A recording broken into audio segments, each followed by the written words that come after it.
Welcome to One Insight. My name is Rich Litvin. I grew up in London and I now live in LA. And this is a podcast for extraordinary top performers. You see, I've coached some of the most successful and talented people on the planet. I see what most people cannot see, and I dare to say what most people wouldn't dare to say. And what I know about success is that on the other side of it, it can actually be lonely.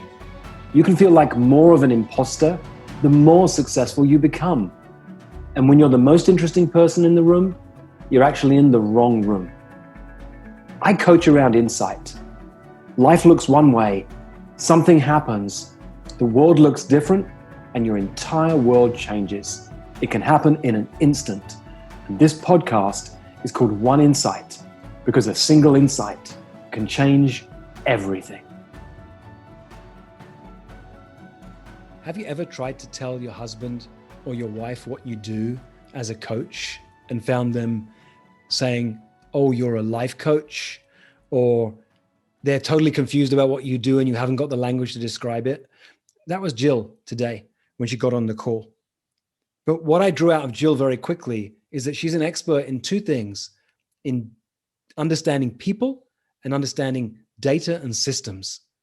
And in real time, we created a piece of IP, a piece of intellectual property that she can use to describe what she does without even using any words. It was really fun to do this in real time. It's something I've only ever done privately with clients before. And now you get to come behind the scenes and watch in real time as we create some intellectual capital and then intellectual property that she can use to not only sell this work that she does at a high level in corporate, but to show her husband in a really powerful way what she does. Hi, Jill. Hi, Rich. Hey, where shall we go today? So I thought it would be good to talk about this coaching journey for me, this transition into coaching and leaving the corporate world. And one of the things that's been difficult for me to get on board is my husband excited about this process. He understands if I wanted to be a counselor. Yeah, that's natural. But coaching is not something that he doesn't quite understand. And the more people I talk to, the more I see that. And so some of it's a conversation, some of it's how do I then be present in the world so that I can be a stronger coach? Great. That's a really great question. And there's a couple of ways I want to play with this one. My dad never had really understood what I did.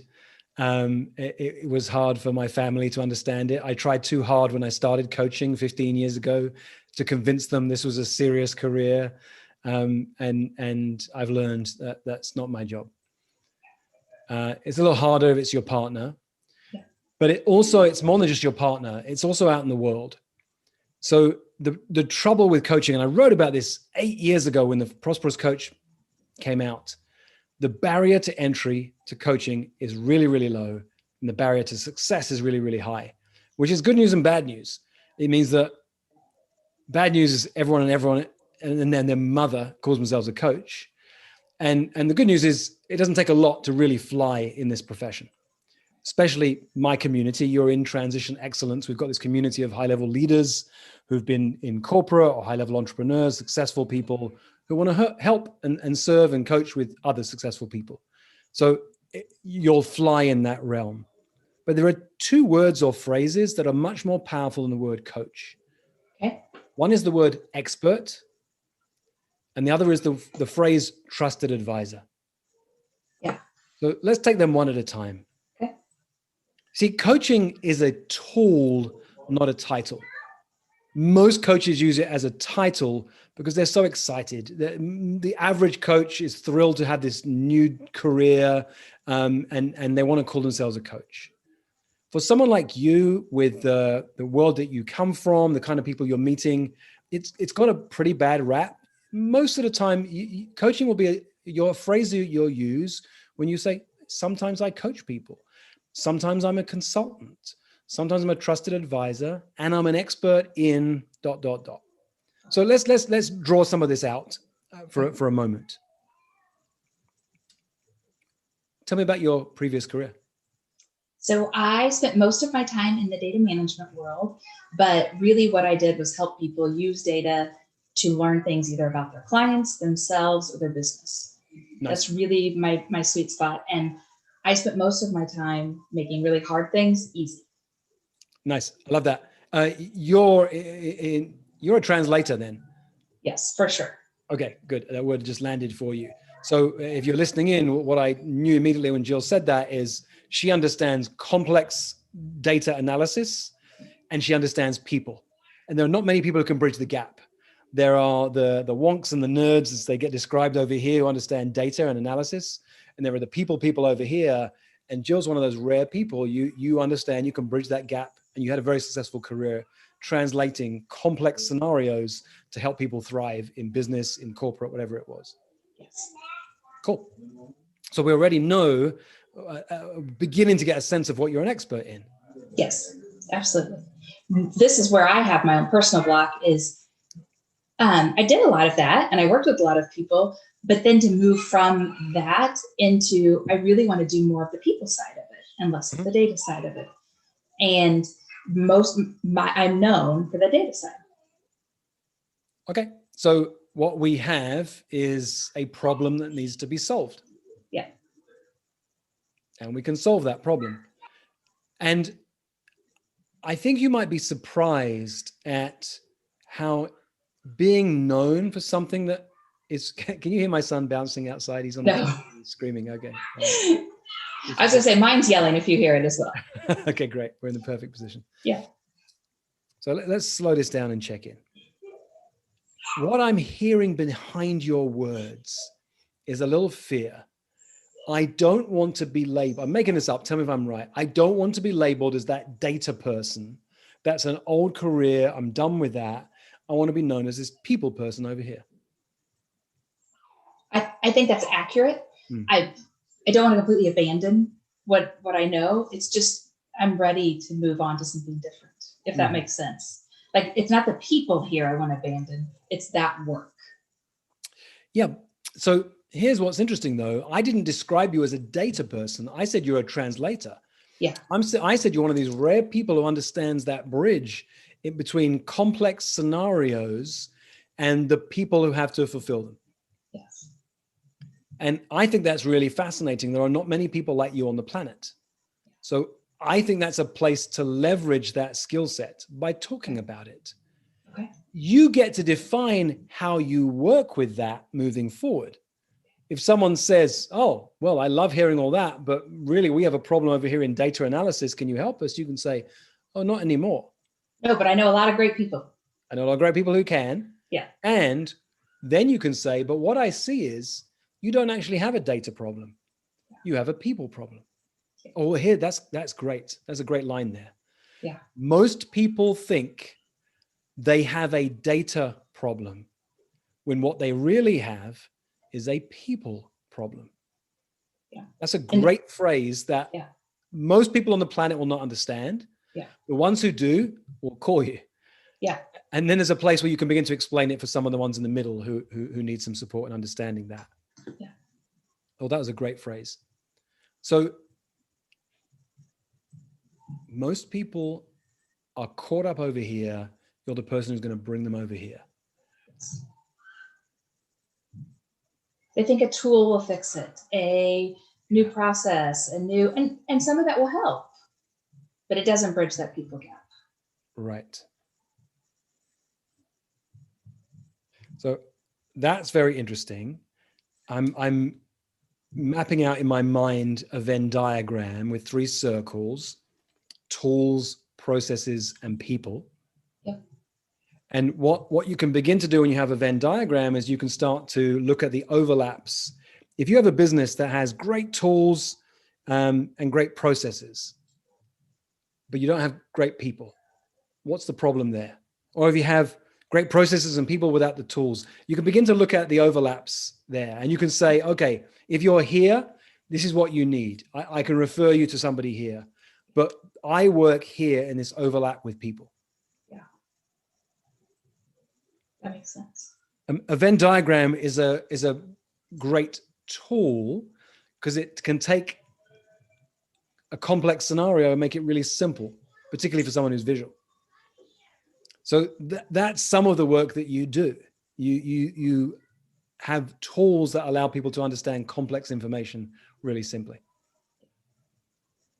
So actually, I'm realizing in real time what we need is a tool for you, so that people look at that and get it. Yeah. So including my husband. Great. So the two tools that are beautiful for this, one is a Venn diagram and one is the 2x2, the 2x2 matrix, 4 boxes. Okay. Yep. So, that would be interesting. So if you've kind got of like the Einstein, or not Einstein, the Eisenhower. Yeah. It's used a lot in consulting. 2x2. Yep. You need two axes. Yep. So one is people and one is data in this diagram. Let me just map this out. So we've got data and people. What happens if you have tons of data, but not very high people skills? You just have data. You're just sitting there with it. You really can't do anything with it. What's the biggest problem that will result in? Waste of knowledge, lost opportunity, as far as business goes, but also, there's so much opportunity lost is really where I want to go. Okay, great. I love that. Lost opportunity. Yeah.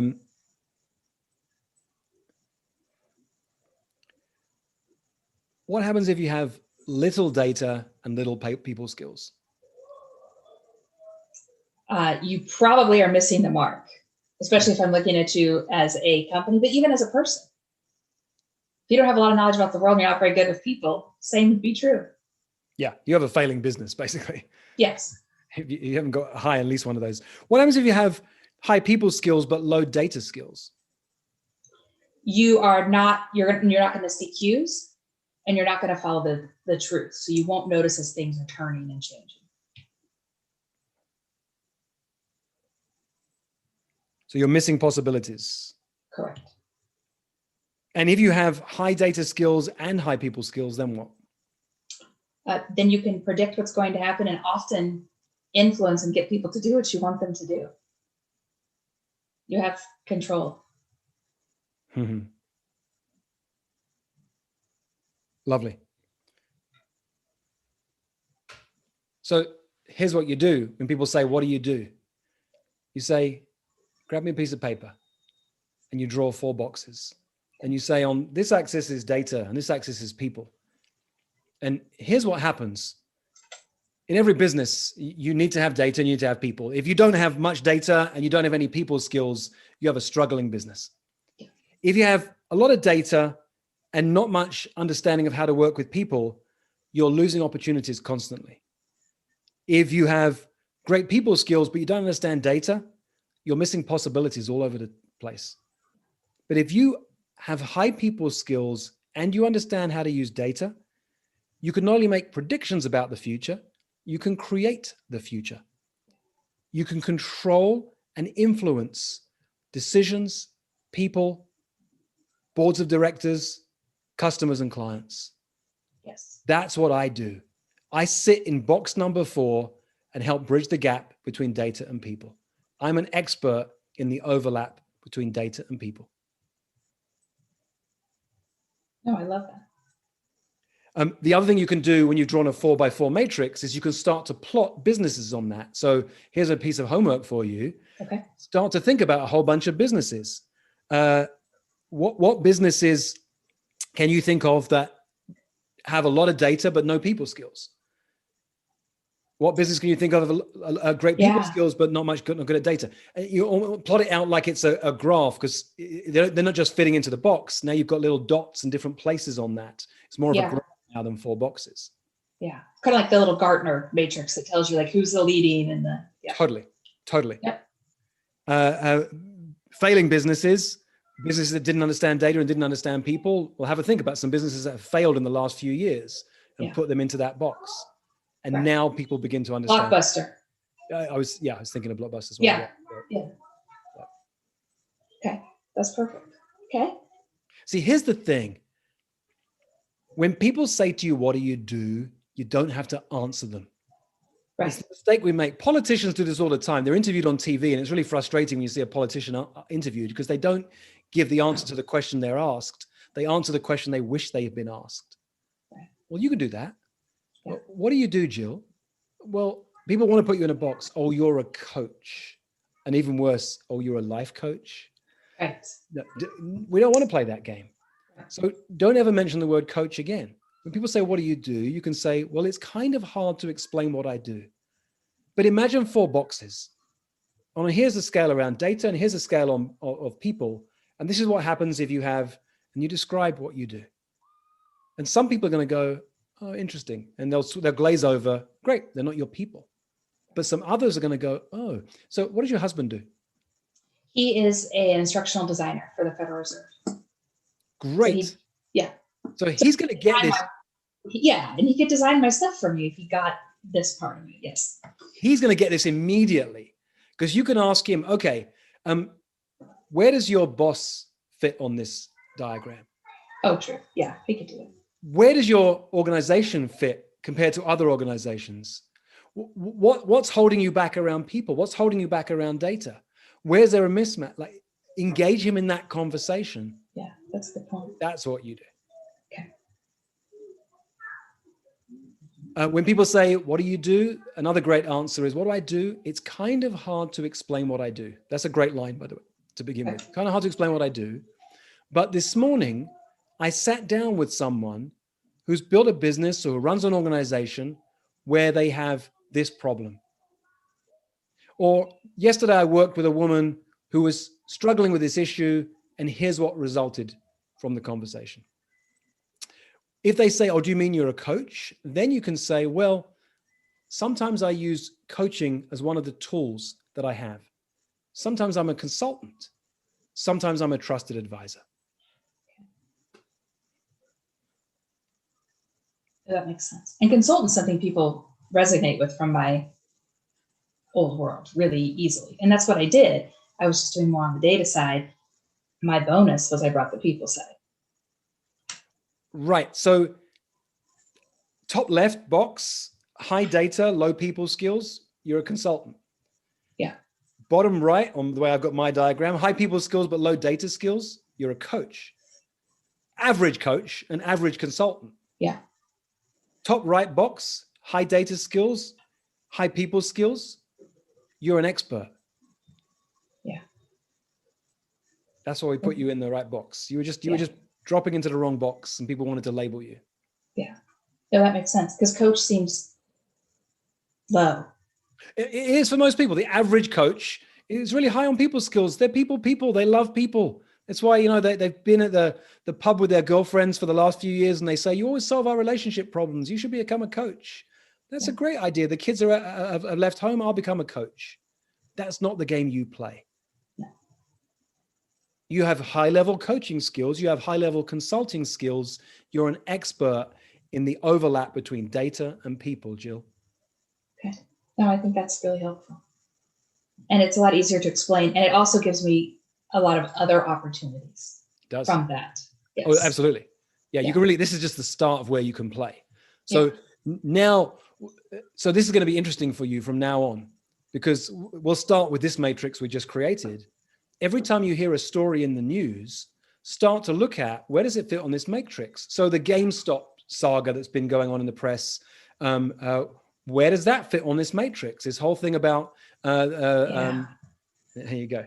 Yeah, no, it's interesting. Yeah, because there's a lot of people playing. Actually, the first thing I said was, how's that going to hurt the company and impact the company? Because they're shifting. So unless they're using their data to do the right things, it could cripple their company. Yep. Because outside people are doing things. And if they're not watching it properly, but here's the thing, they have the right data and they don't respond to the people who now just bought them, they'll lose them as well. Yep. So my guess is happening to Robin Hood, actually. Exactly. Right. Yes. Yeah. So now you have an amazing tool that we've just created. This is a piece of IP. This is your intellectual property. Yeah. You want to play with this. Find a graphic designer who can create it for you, make it look great. Use it constantly. Give it a name. The people data matrix. maybe there's a sexier name that will come over time, but start with something like that, the People Data Matrix. Put the letters TM after it, and you just created your first piece of intellectual property. No, that's great. And this is where people know me. It's just, so now I'll ask my next question. So since we have a little time, this tends to be corporations, but the people who really want help are usually mid-level managers and above who don't know what to do to fix this. Mm-hmm. It's really individuals, because a corporation doesn't think they have a people problem a lot of times. Yeah. Great catch. Yeah. But there's still a good story around it. Mm-hmm. Well, you know what you would need to solve the problem you just shared? You'd need an expert in a person who understands data and people. Yeah. Because when you say a corporation thinks they have a data problem, well, corporations are people. Yes.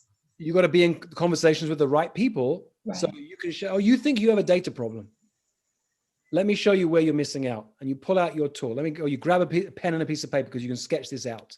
Yeah. Let me show you what's happening right now. You're up in this left-hand quadrant over here because you think you've got a data problem when actually you've got a combination of data problems and people problems. Let me tell you, because I sat down with the senior team, here's the 3 people problems you have, and here's the 2 data problems you have. Yeah. Here's what I can create for you. Okay. No, that's great. That's awesome. Okay. No, that's good. So we're in an insight moment. For anyone who's listening or watching, we're in an insight moment because all Jill wants to do is get off right now and play with this piece of paper. Start mapping. I know. I'm like, what is my next question? Yes. Put companies on this, play with this. I urge you not to go too quickly to your husband and try and sell this to him. Yeah. Because here's the thing. We only need to sell ourselves to somebody else if we're lacking in confidence. Right. You and me together on this conversation, I really get that you're an expert who understands data and people and that overlap. And we've just created a piece of intellectual property that you could use for the rest of your life, build an entire business around this one matrix. At some point, it'll be much more powerful for you if you start to put this out into the world, have interesting conversations, start to have it at home, leave papers around the room, ask your husband some questions. And he starts to, what do you mean? What's the people data matrix? And at some point you say, oh, well, this is what I'm an expert in. And you show him this tool rather than after this call running downstairs and saying, let me tell you, I'm not a coach. Yes. I have a different name. Yes. Let him ask you. I have absolute confidence in who you are as an expert and a trusted advisor in this field, Jill.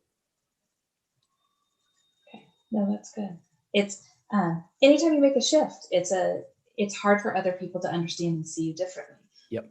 And I think that's easy for me to guide people into. It's harder to guide yourself into. Yeah. And kind of stand there and be strong. And because part of this includes me in deciding who I want to be with and how I want to spend my time. And it doesn't have to follow that regular corporate lifestyle anymore. But they need a box to understand what I'm going to do for them. Yep. This is the simplest box tool to use. The 4 boxes like this. You've got this, and take it one tiny step at a time. This will shift and morph over time. You'll create other tools, other ideas. There may come a point when you never look at this again, or it might be the tool you use for the rest of your life because it's in its simplicity is real power. It captures everything you've done. Okay, so that's great. Okay, thank you. Thank you. Thank you. For most of human history, it wasn't called coaching, it was called leadership. And it's what I love to do, to coach people, to lead people, and to mess with people's thinking. If you'd like more of this, or if you'd like to learn more about our community of extraordinary top performers, go to richlitvin.com/oneinsight.